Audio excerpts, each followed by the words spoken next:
ನಮಸ್ಕಾರ ಎಲ್ಲರಿಗೂ ಸಹ ಜನಾರ್ದನ್ ಸರ್ ಮಾತಾಡ್ತಾ ಇರೋದು ಕುಶಲವೇ ಕ್ಷೇಮವೇ ಸೌಖ್ಯವೇ. Welcome back to Ganesh Karanth cricket talks YouTube channel. ಇವತ್ತಿನ ಎರಡನೇ ವಿಡಿಯೋಗೆ ಸ್ವಾಗತ.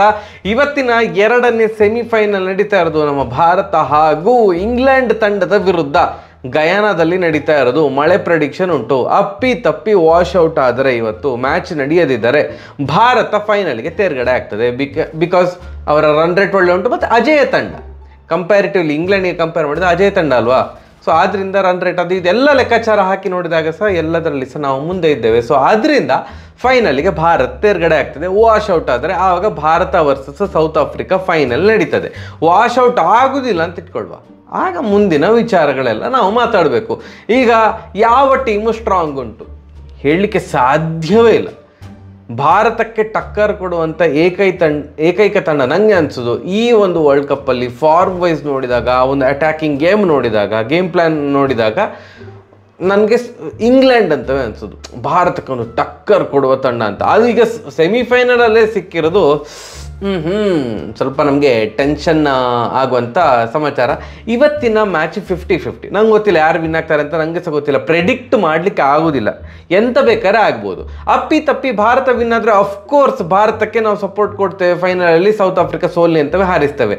ಅಪ್ಪಿ ತಪ್ಪಿ ಭಾರತ ಸೋತರೆ ಸೆಮಿಫೈನಲಲ್ಲಿ ಆವಾಗ ನಾವು ಸೌತ್ ಆಫ್ರಿಕಾಗೆ ಸಪೋರ್ಟ್ ಕೊಡ್ತೇವೆ. ಬೇಡ ಇಂಗ್ಲೆಂಡ್ ವಿನ್ ಆಗೋದು ಬೇಡ, ಸೌತ್ ಆಫ್ರಿಕಾ ವಿನ್ ಆಗಲಿ ಅಂತ ನಾವು ಸಪೋರ್ಟ್ ಕೊಡ್ತೇವೆ. ಬಟ್ ನಮ್ಗೆ ಏನಂತಂದರೆ ಭಾರತ ಈ ಥರ ICC ಟೂರ್ನಮೆಂಟಲ್ಲಿ ಸೆಮಿಫೈನಲಿಗೆ ಬಂದು ಸೋತೋಗೋದು, ಫೈನಲಿಗೆ ಬಂದು ಸೋತೋಗೋದು, ಇದು ನೋಡಿ ನೋಡಿ ನೋಡಿ ನೋಡಿ ರೋಸಿ ಹೋಗಿದ್ದೇವೆ.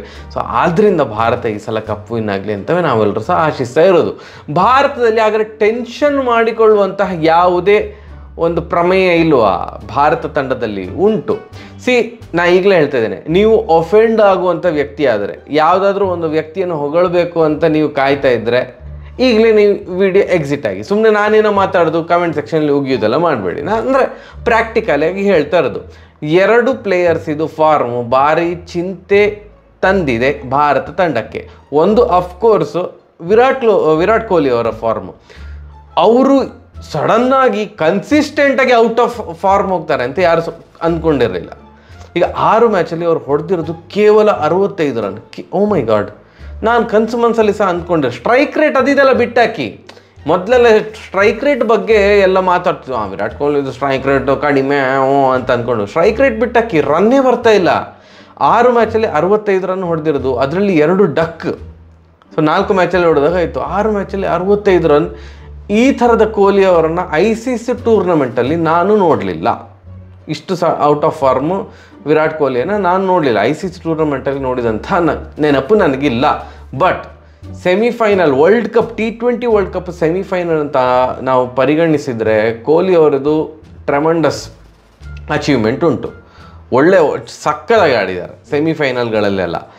ಸೊ ಆದ್ದರಿಂದ ಆ್ಯಂಡ್ ಅವ್ರದ್ದು ಎಂಥ ಪ್ಲೇಯರ್ ಅತಿ ಎಲ್ರಿಗೂ ಸಹ ಗೊತ್ತುಂಟು, ಈಸ್ ಅ ಚಾಂಪಿಯನ್ ಪ್ಲೇಯರ್. ಆದ್ದರಿಂದ ತೀರಾ ತಲೆ ಕೆಡಿಸಿಕೊಂಡಿಲ್ಲ ಅಂತ ಅಂದ್ಕೊಂಡಿದ್ದೇನೆ ನಾನು.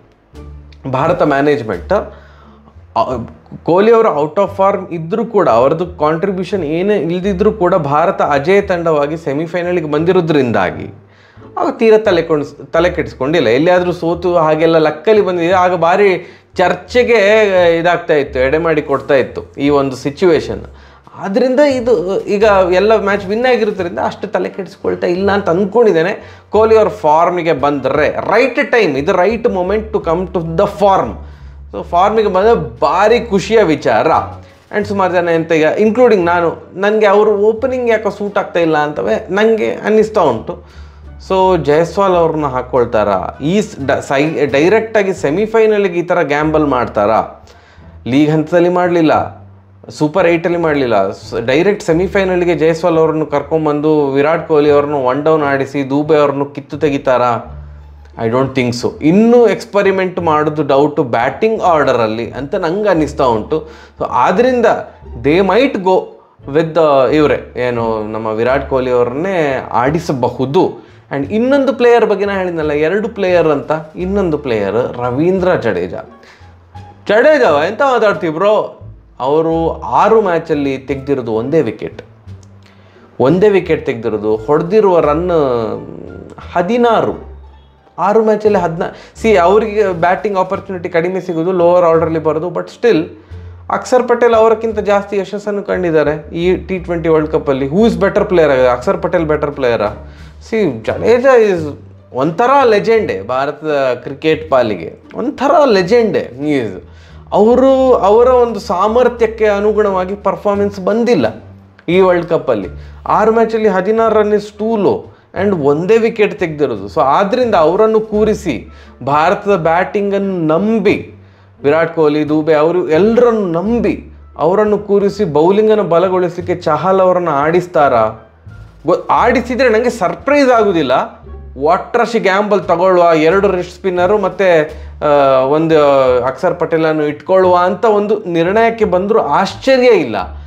ಬಟ್ ಅಗೈನ್ ಅವರು ಹೋದ ಕೂಡಲೇ ನೀವು ರವೀಂದ್ರ ಜಡೇಜಾ ಅವರ ಬ್ಯಾಟಿಂಗ್ ಮತ್ತು ಚಹಲ್ ಅವರ ಬ್ಯಾಟಿಂಗ್ ಕಂಪೇರ್ ಮಾಡಲಿಕ್ಕೆ ಆಗುದಿಲ್ಲ. Any day any time Ravindra Jadeja is much better batsman, much better fielder than Chahal okay better bowler ಇರ್ಬೋದು.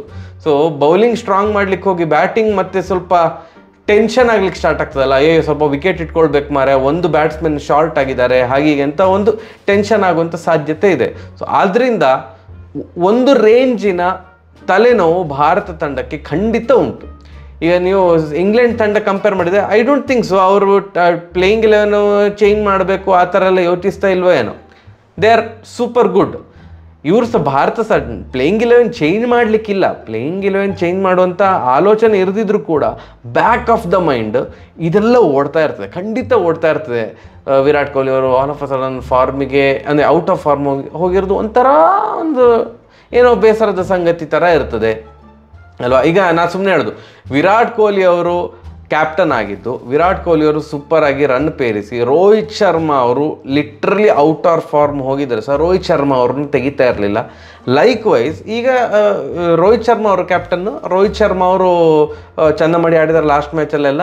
ಆ್ಯಂಡ್ ವಿರಾಟ್ ಕೊಹ್ಲಿ ಅವರು ಔಟ್ ಆಫ್ ಫಾರ್ಮ್ ಹೋಗಿದ್ದಾರೆ, ವಿರಾಟ್ ಕೊಹ್ಲಿ ಅವ್ರನ್ನ ತೆಗೆಯೋದಿಲ್ಲ. ಬಿಕಾಸ್ ನಮ್ಮ ದೇಶದಲ್ಲಿ ಅಷ್ಟು ಒಂದು ಸ್ಟ್ರಿಕ್ಟಾಗಿ ಇದು ಮಾಡೋದು, ನೀನು ಔಟ್ ಆಫ್ ಫಾರ್ಮ್ ತೆಗೆದು ಬಿಸಾಡ್ತೇನೆ ಅಂತ ಹಂಗೆ ಮಾಡೋದಿಲ್ಲ. ಬಿಕಾಸ್ ರೋಹಿತ್ ಶರ್ಮಾ ಆಗಿರ್ಬೋದು, ವಿರಾಟ್ ಕೊಹ್ಲಿ ಅವರಾಗಿರ್ಬೋದು, ಅವರು ಭಯಂಕರ ದೊಡ್ಡ ಲೆಜೆಂಡ್ಸ್. ಇದು ಬರೀ ಕ್ರಿಕೆಟ್ ನಮ್ಮ ಭಾರತ ತಂಡಕ್ಕೆ ಅಂತಲ್ಲ, ನೀವು ಕ್ರಿಕೆಟ್ ಅಂತವೇ ತಗೊಂಡ್ರೆ ದೇ ಆರ್ ಸೂಪರ್ ಸ್ಟಾರ್ಸ್ ಅವರಿಬ್ಬರು. ಹಾಗೆ ಸಡನ್ನಾಗಿ ಔಟ್ ಆಫ್ ಫಾರ್ಮ್ ಹೋದ್ರು ಅಂತ ಅಂದ್ಕೊಳ್ಳೆ ತೆಗಿಯೋದಿಲ್ಲ ನಮ್ಮ ಭಾರತದಲ್ಲಿ, ಅಂತ ಹಾಗೆ ಮಾಡೋದಿಲ್ಲ, ಜನ ಅದನ್ನು ಒಪ್ಪುವುದಿಲ್ಲ ಕೂಡ. ಸೊ ಆದ್ದರಿಂದ ವಿರಾಟ್ ಕೊಹ್ಲಿ ತೆಗೆದು ಜೈಸ್ವಾಲ್ ಅವ್ರನ್ನ ಆಡಿಸ್ತಾರೆ, ಅದೆಲ್ಲ ಸಾಧ್ಯವೇ ಇಲ್ಲ. ತೆಗೆದ್ರೆ ದುಬೆ ಅವ್ರನ್ನ ತೆಗಿಬಹುದು ಜಸ್ಟ್ ಬಿಕಾಸ್ ಜೈಸ್ವಾಲ್ ಅವ್ರನ್ನ ಆಡಿಸ್ಬೇಕು ಅಂತ. ಬಟ್ ಅದು ಯಾಕೋ ಆಗೋದಿಲ್ಲ ಅಂತ ಕಾಣ್ತದೆ. ಆ್ಯಂಡ್ ಪ್ಲೇಯರ್ ಟು ಲುಕ್ಔಟ್, ಏನು ವಾಚ್ ಔಟ್ ಅಂತ ಹೇಳ್ತಾರಲ್ಲ, ನನಗೆ ಬುಮ್ರಾ ಎಲ್ಲಿಯಾರು ಕಂಟ್ರೋಲ್ ಮಾಡಿ ವಿಕೆಟ್ ತೆಗೆದ್ರೆ ಅದು ಮ್ಯಾಚಿನ ಗತಿಯೇ ಬೇರೆ. ಬುಮ್ರಾ ಎಲ್ಲಿಯಾರು ರನ್ ಲೀಕ್ ಮಾಡಿ ಅವರು ವಿಕೆಟ್ ತಗೊಳ್ಳೋದಿದ್ರೆ ಮತ್ತೆ ಎಲ್ಲರೂ ಸಹ ಕಕ್ಕಾಬಿಕ್ಕಿ ಆಗ್ತಾರೆ. ಸೊ ಆದ್ದರಿಂದ ಬುಮ್ರಾ ವರ್ಸಸ್ ಸಾಲ್ಟ್ ಮತ್ತು ಬಟ್ಲರ್ ಅದೇ ಮೇಯ್ನು. ಎಲ್ಲಿಯಾದರೂ ಭಯಂಕರ ಕಂಟ್ರೋಲ್ ಮಾಡಿ ಸಾಲ್ಟ್ ಮತ್ತು ಬಟ್ಲರ್ ಇದು ಅಟ್ಲೀಸ್ಟ್ ಒಂದು ವಿಕೆಟ್ ಯಾರ್ದಾದ್ರು ತೆಗೆದ್ರೆ ಬುಮ್ರಾ, ದೆನ್ ಮ್ಯಾಚ್ ನಮ್ಮ ಕೈಯಲ್ಲಿ ಇರ್ತದೆ ಅನ್ನುವಂಥ ಒಂದು ವಿಶ್ವಾಸ ನನಗೆ. ಈಗ ಸಹ ಮ್ಯಾಚ್ ಭಾರತವೇ ವಿನ್ ಆಗ್ತದೆ ಅಂತ ಅನ್ನಿಸ್ತಾ ಉಂಟು, ಬಟ್ ಟೆನ್ಷನ್ ಉಂಟು ಮಾರ. ಇಂಗ್ಲೆಂಡ್ ಟೀಮ್ ನೋಡಿದಾಗ ಸ್ವಲ್ಪ ಡ್ರರ್ ಅಂತ ಆಗ್ತದೆ. ಅವರ ಬೌಲಿಂಗ್ ಈಸ್ ಫೈನ್, ಯಾರಿದು ಇಂಗ್ಲೆಂಡ್ದು ಬೌಲಿಂಗ್ ಓಕೆ, ಬಟ್ ಅವರು ರಣನೀತಿ ಅಂತ ಹೇಳ್ತಾರಲ್ಲ ಅದು ಹಾಕ್ಕೊಂಡಿರ್ತಾರೆ. ರೋಹಿತ್ ಶರ್ಮಾ ಅವರು ಸ್ಟಾರ್ಕ್ ಅವರ ಓವರಲ್ಲಿ 29 ರನ್ ಹೊಡೆದ್ರೆ ಸಹ ಅವರು ಈ ಸಲ ನನ್ನ ಪ್ರಕಾರ ಲೆಫ್ಟ್ ಆರ್ಮ್ ಫಾಸ್ಟ್ ಬೌಲರ್ಸನ್ನೇ ಕಣಕ್ಕಿಳಿಸ್ತಾರೆ ಫಸ್ಟ್ 2 ಓವರ್ಸ್. ಆ ಕಡೆಯಿಂದ ಸ್ಯಾಮ್ ಕರನ್ ಅವ್ರು ಲೆಫ್ಟ್ ಆರ್ಮ್ ಅಲ್ಲ, ಸ್ಯಾಮ್ ಕರನ್ ಮತ್ತು ಈ ಕಡೆಯಿಂದ ಟೋಪ್ಲೆ ಅವ್ರನ್ನ ಹಾಕಿಸ್ತಾರೆ. Left arm in swing ball wicket ಅಂದರೆ LBW ಮಾಡಲಿಕ್ಕೆ ಟ್ರೈ ಮಾಡ್ತಾರೆ ಅಂತ ಯಾಕೋ ಅನ್ನಿಸ್ತಾ ಉಂಟು. ನೋಡ ಎಂತ ಮಾಡ್ತಾರೆ ಅಂತ. ಸರಿ, ಹಾಗಾದ್ರೆ ಬರುವ, ಮ್ಯಾಚ್ ಮುಗಿದ ಕೂಡಲೇ ಸಿಗ್ತೇನೆ. ನಮಸ್ಕಾರ. ಇವತ್ತು ಯಾರು ವಿನ್ ಆಗ್ತಾರೆ ಅಂತ ಕಮೆಂಟ್ಸ್ ತಿಳಿಸಿ. ಸರಿ, ಬರುವ, ನಮಸ್ಕಾರ.